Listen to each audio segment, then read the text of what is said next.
नमस्कार. तर आज आपण बनवणार आहोत शिमला मिरचीची भाजी. सो त्यासाठी मी फ्रेश अशा 5 ते 6 शिमला मिरची घेतलेल्या आहे. तर छान धुवून घेतलेल्या आहे. आता याला आपण बारीक छान चॉप करून घेणार आहोत इक्वल पीसेसमध्ये. आणि फोडणीसाठी मी घेतलेला आहे बारीक चिरलेला कांदा, टोमॅटो, कोथिंबीर आणि लसूण अद्रकची पेस्ट. आणि इथे मी शिमला मिरची पण कट करून झालेली आहे. कुणाला जर जाड आवडत असेल तर त्यांनी थोडे मोठे पीसेसमध्ये पण कट करू शकता.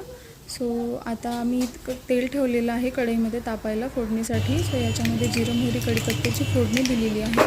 आणि हे तडतडेपर्यंत मी इथे लाल तिखट, गरम मसाला आणि हळद काढून घेतलेला आहे, जे आपल्याला फोडणीमध्ये टाकायचं आहे. सो त्याआधी आपल्याला कांदा परतून घ्यायचा आहे तेलामध्ये टाकून.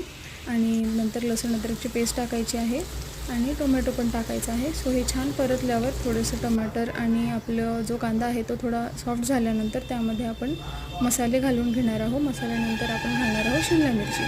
सो हे छान परतून घ्यायचं आहे. मीठ घालून याला फक्त 5 ते 7 मिनटं शिजू द्यावं लागेल. ही भाजी एकदम लवकर रेडी होते आणि छान शिजल्यानंतर ही भाजी खूप चमचमीत आणि टेस्टी झाली होती.